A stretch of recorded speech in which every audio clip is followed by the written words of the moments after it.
ये कहानी है एक गांव की, जहां रिश्ते खून से तो जुड़े थे, पर उनकी पहचान दौलत से होती थी। इसी गांव में रहती थी सुषमा। एक आंखों में सपने तो थे, पर किस्मत में सिर्फ गरीबी लिखी थी। उसका पति राम दिन रात दूसरों के खेतों में मजदूरी करके 2 वक्त की रोटी जुटाता था, और सुषमा खुद लोगों के घरों में झाड़ू पोंछा करके घर का खर्च चलाती थी। उसी गांव में सुषमा की एक छोटी बहन भी थी, सुजाता। उसका पति शहर का एक बड़ा व्यापारी था, और वह खुद एक रानी की तरह आलीशान हवेली में रहती थी। पर दौलत ने उसे अमीर तो बना दिया था, लेकिन दिल से उतना ही गरीब कर दिया था। एक दिन सुषमा सुबह सुबह काम पर जा रही होती है, तभी रास्ते में उसे सुजाता मिलती है। अरे दीदी, आप कहाँ जा रही हैं इतनी सुबह सुबह? वो काम पर जा रही थी सुजाता। हाँ, वो तो आपके हाथों को देखकर ही पता चल रहा है। देखिए तो, बर्तन धोते धोते कैसे घिस गए हैं आपके हाथ। खैर, मैं तो आपको ये बताने आई थी कि रक्षाबंधन आ रहा है ना, तो मैंने मोहन भैया के लिए सोने की राखी बनवाई है। पूरे 2 तोले की है। और आप क्या दे रही हैं भैया को? सुषमा कुछ नहीं बोलती, क्योंकि उसके पास देने के लिए कुछ नहीं था। तभी सुजाता बोल पड़ती है। अरे, मैं भी क्या पूछ रही हूँ, आप भला क्या ही देंगी? आपको तो दूसरों के घरों के झूठे बर्तन मांजने से फुर्सत मिले, तब ना कुछ सोचेंगी। सुजाता, हम गरीब जरूर हैं, पर मेहनत से कमाते हैं। भगवान ने हमें जो भी दिया है उसमें खुश रहते हैं। हाँ, खुश तो दिख ही रही हो, पर मुझे आदत नहीं कि तुम जैसे गरीबों से ज्यादा बातें करूं। वैसे भी मैं और रमेश तो बड़े लोगों के साथ उठते बैठते हैं। तुम्हारे जैसे गरीब लोग हमारे घर आते भी नहीं। सुषमा की आंखों में आंसू आ जाते हैं, पर वह कुछ नहीं बोलती, चुपचाप अपने कामों पर चली जाती है। अगले दिन सुषमा सुबह उठकर अपने भाई के लिए कागज की एक सुंदर सी मोती लगाकर बड़ी प्यार से राखी बनाती है, और अपने भाई मोहन को राखी बांधने के लिए चली जाती है। उधर दरवाजे पर पहले से ही खड़ी मोहन की पत्नी मीना सुजाता का इंतजार करती है। आओ आओ सुजाता, कब से तुम्हारा ही इंतजार कर रहे थे। तभी दरवाजे पर सहमी हुई सुषमा आती है। उसके हाथ में एक छोटी सी थाली है, जिसमें कागज की राखी रखी है। उसे देखते ही मीना का मुंह बन जाता है। तू भी आ गई? और ये क्या ले आई है हाथ में? अरे, ये कोई राखी होती है क्या? कागज का टुकड़ा?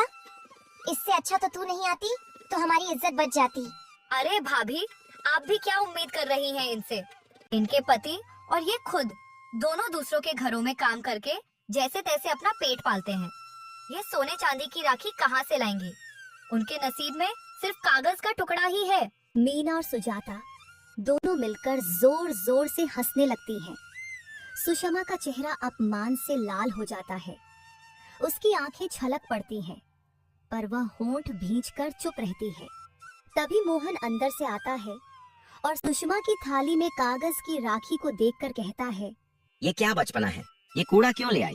भैया, मैंने इसे अपने हाथों से आपके लिए बनाया है। इसमें मेरा प्यार है। रख अपना प्यार अपने पास, मुझे नहीं चाहिए ऐसा फालतू का प्यार। चल, अब आई है तो राखी बांध और निकल यहाँ से। सुषमा की आंखों से आंसू निकल पड़ते हैं, फिर भी वह चुपचाप राखी बांधकर वहाँ से निकल पड़ती है। उसकी आंखें नम हैं, पर चेहरे पर एक गहरी खामोशी है। तभी रास्ते में एक पुराना कुआं आता है।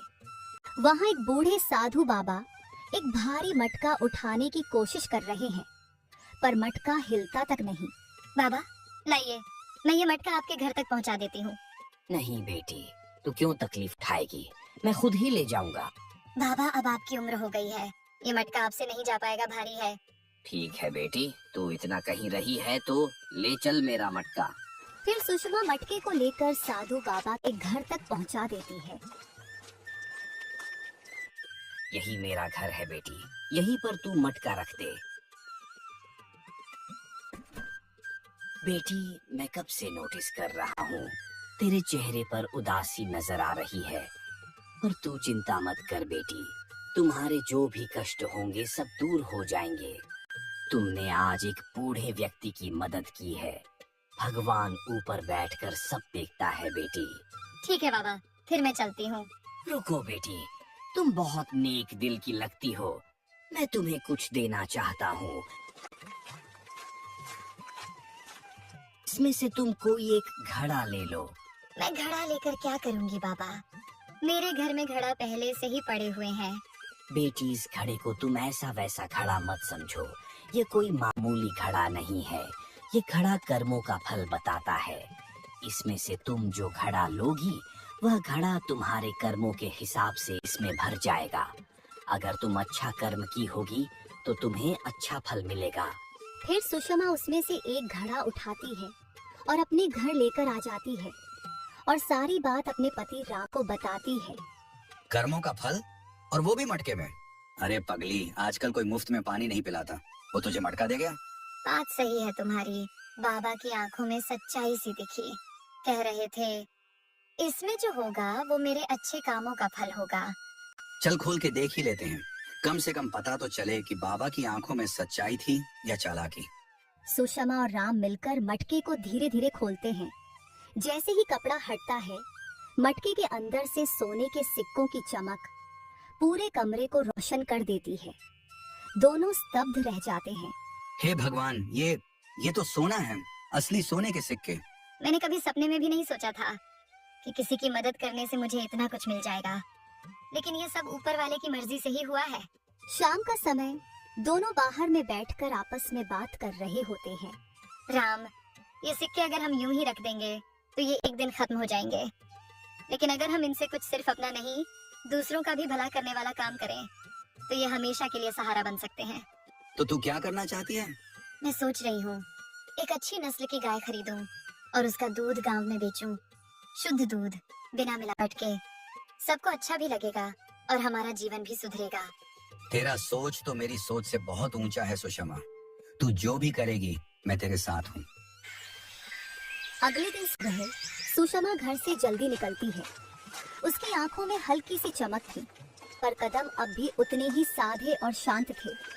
उसने सोने के कुछ सिक्के एक कपड़े में बांध लिए थे और बाजार की ओर चल पड़ी।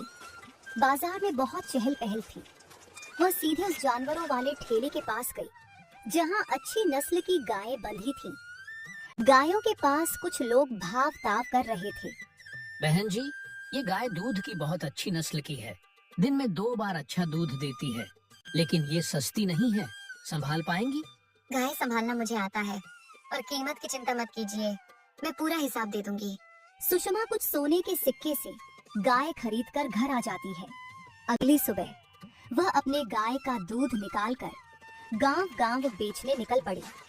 उसके हाथ में एक दूध की भारी बाल्टी थी और होठों पर एक नई उम्मीद।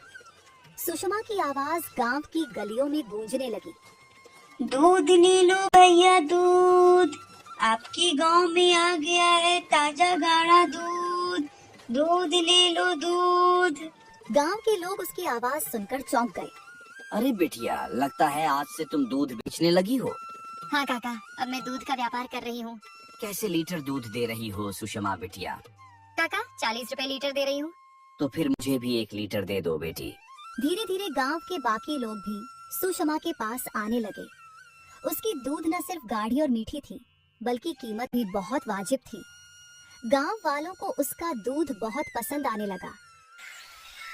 अगले दिन, अरे सुषमा बिटिया, तुम्हारे दूध तो बच्चे लोग अब मांग मांग कर पीने लगे हैं।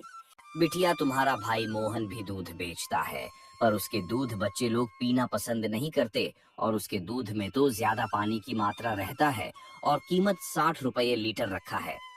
हाँ सुषमा, सही कह रहे हैं ये काका। अब हम लोग तुम्हारे पास से ही दूध खरीदा करेंगे। तुम्हारे दूध भी बहुत गाढ़ी और मीठी होती है और कीमत भी कम है। अब सुषमा का नाम पूरे गांव में फैलने लगा था। कम दाम में गाढ़ा, मीठा और शुद्ध दूध। गांव वाले सुषमा की तारीफ करते नहीं थकते। ये खबर जब उसकी बड़ी बहन सुजाता के कानों तक पहुंची, तो वो हैरान रह गई। वो सोचने लगी, अरे कल तक तो उसके पास खाने के पैसे नहीं थे और आज दूध का व्यापार, ये कैसे हो गया? जरूर भैया मोहन ने कुछ मदद की होगी। मैं आज ही भैया के घर जाती हूँ और उनसे पूछती हूँ। वो सीधा भाई मोहन के घर जा पहुंची। भैया, सच सच बताओ, कहीं तुमने सुषमा की मदद तो नहीं की? नहीं सुजाता, मैं भी यही सोच रहा हूँ। मैंने तो कुछ नहीं किया, बल्कि उसकी वजह से तो मेरा व्यापार चौपट हो गया है। लोग अब मुझसे दूध लेना पसंद नहीं करते। कहते हैं मैं पानी मिलाता हूँ और सुषमा तो शुद्ध, गाढ़ा और मीठा दूध देती है। सुजाता का माथा ठनक गया। अरे ये तो बड़ी बात हो गई। कल तक तो उसके पास राखी खरीदने तक के पैसे नहीं थे और आज व्यापार, अचानक ये सब कैसे हो गया। सोचती हुई वो बाहर निकली और तभी रास्ते में वही साधु बाबा मिले। बेटी, जरा ये घड़ा मेरे घर तक पहुंचा दो। बुढ़ापे में अब वजन नहीं उठता। मैं आपकी नौकर हूँ क्या? खुद संभालिए अपना घड़ा। बेटी, तुम दिखने में एक और लड़की जैसी हो। वो कहीं तुम्हारी बहन तो नहीं? नाम था सुषमा। हाँ बाबा, वही मेरी बहन है, पर उसे अचानक ऐसा क्या मिल गया कि वो अमीर हो गई। फिर वह साधु बाबा ने सुजाता को सारी कहानी बता दी। सुजाता लालच में आ गई और बाबा से बोली, बाबा लाइए आपका घड़ा, मैं आपके घर तक पहुंचा देती हूँ, पर आप मुझे भी वह घड़ा दीजिएगा। फिर सुजाता ने घड़ा को उठाकर बूढ़े बाबा घर तक पहुंचा दी और बूढ़े बाबा उसके सामने ढेर सारे घड़े लाकर रख दिए और उसमें से एक घड़ा लेने को कह दिए। फिर सुषमा ने सारे घड़े में से जो सुंदर घड़ा दिख रहा था वह उठा ली और खुशी खुशी अपने घर आ गई। अरे वाह, मेरे घड़े में भी अच्छा ही निकलेगा, क्योंकि मैं भी तो अच्छे ही कर्म किए हैं। जैसे ही घड़ा खोला उसके होश उड़ गए, क्योंकि घड़े में कंकल पत्थर से भरा था। गुस्से में उसने घड़ा जोर से पटक दिया। घड़ा फुटकर टुकड़े टुकड़े हो गया। अब गांव में सुषमा का नाम दिन ब दिन ऊंचा होता जा रहा था। उसका दूध शुद्ध, मीठा, गाढ़ा और सस्ता। हर कोई उसके ही द्वार पर आता। लोग कहते, सुषमा बेटी का दूध तो जैसे अमृत है, इतना सस्ता और इतना अच्छा। पर यही बात सुजाता को चुभ रही थी। वो बैठी बैठी सोचने लगी, आज वो मुझसे आगे निकल गई। सब लोग अब उसी की तारीफ करते हैं, उसे आदर देते हैं, सम्मान देते हैं। धीरे धीरे उसका चिड़चिड़ापन जलन में बदलने लगा। अब वो ठान चुकी थी, दीदी को ऊपर नहीं बढ़ने दूंगी। और एक दिन वो सीधा अपने भाई मोहन के घर जा पहुंची। उसने धीमे लेकिन झर भरे स्वर में कहा, भैया, सुषमा की वजह से आपका व्यापार ठप हो गया है। क्यों ना अब हम दोनों मिलकर उसका दूध का धंधा ही बंद कर दें। सुजाता धीरे से झुककर उसके कान में फुसफुसाई। मोहन कुछ देर चुप रहा, फिर बोला, ठीक है बहन, जैसा तू कहेगी वैसा ही करूँगा। जब पूरा गांव सो चुका था तब सुजाता और मोहन सुषमा के घर के पास पहुंचे। सुषमा की गाय बाहर बंधी थी, बिल्कुल शांत। सुजाता बोली, भैया तुम दूध निकालो, मैं चारों ओर नजर रखती हूँ। मोहन जल्दी जल्दी बाल्टी भरने लगा। गाय बेचैन हुई पर कुछ न कर सकी। दूध लेकर दोनों अपने अपने घर लौट गए। जैसे ही उजाला हुआ, मोहन एकदम आत्मविश्वास से भरा दूध लेकर गांव पहुंचा। चेहरे पर मुस्कान और आवाज में नया उत्साह। दूध ले लो भैया, शुद्ध दूध। अब मैं पानी नहीं मिलाता, एक बार छक कर देख लो। ऐसा कहकर घर घर दूध सबको पूछता, पर उसका दूध कोई नहीं लेता। बहुत देर तक गांव वाले सुषमा का दूध का इंतजार कर रहे थे और मोहन इधर उधर दूध लेकर घूम रहा था। गांव वाले थक हार कर फिर मोहन से दूध खरीदे। इधर सुषमा अपनी गाय का दूध निकालने की कोशिश कर रही थी, पर एक भी बूंद दूध नहीं निकला। वह बहुत परेशान हो गई। पता नहीं क्या हो गया है, खाना भी तो अच्छा ही खाई थी, फिर आज दूध क्यों नहीं दे रही है। गांव वालों मेरे दूध का इंतजार कर रहे होंगे और पवन काका को तो दूध पीकर ही दवा खाना होता है। हे भगवान, मैं क्या करूं। रात हो जाती है, फिर वे लोग दोनों वैसे ही सुषमा के गाय के पास आते हैं और दूध निकाल कर चले जाते हैं। अब मोहन का दूध भी गांव वालों को पसंद आने लगा था, क्योंकि उसमें पानी नहीं मिल रहा था। इधर सुषमा फिर बाल्टी लिए परेशान हो रही थी। गांव में अब सुषमा के बारे में बातें होने लगी थी। सुषमा अब दूध बेचने नहीं आ रही।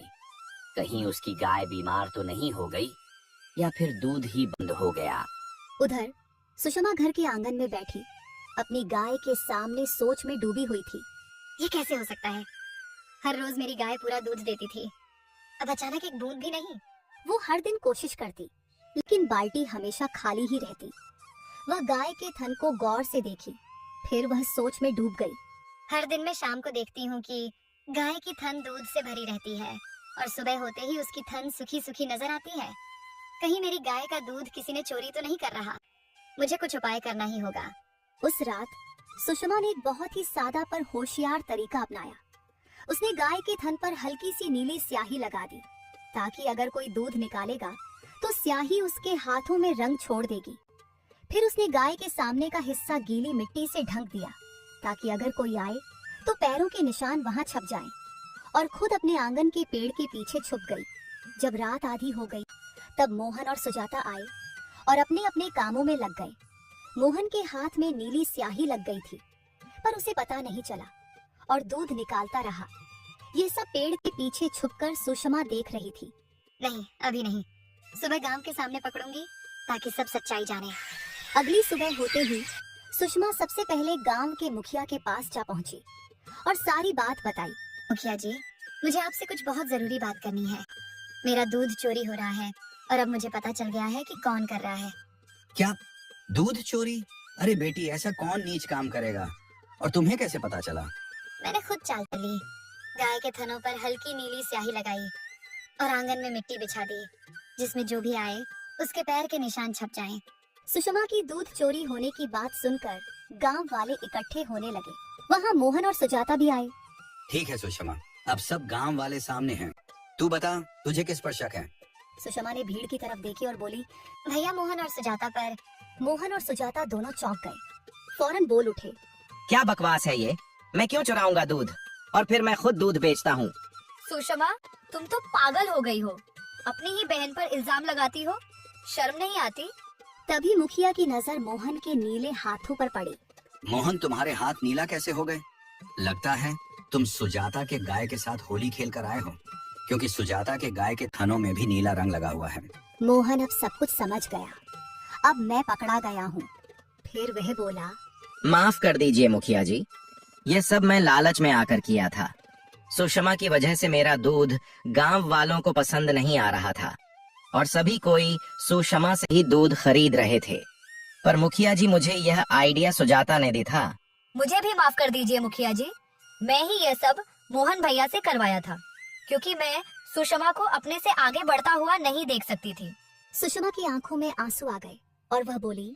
भाई बहन का रिश्ता खून का रिश्ता होता है और वह लोग एक दूसरे का सहारा बनते हैं, मगर यहाँ आप लोग तो मेरी रोजी रोटी से जलने लगे थे।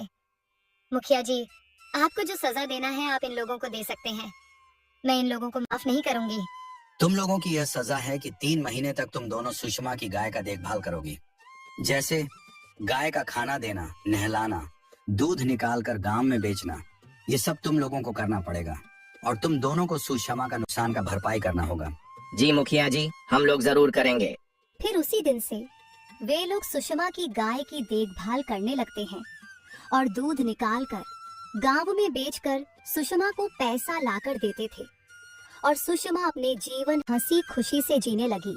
जब अपनों की ही नीयत बिगड़ जाए तो रिश्ते खोखले हो जाते हैं। विश्वास की नींव हिल जाए तो कुछ भी नहीं बचता।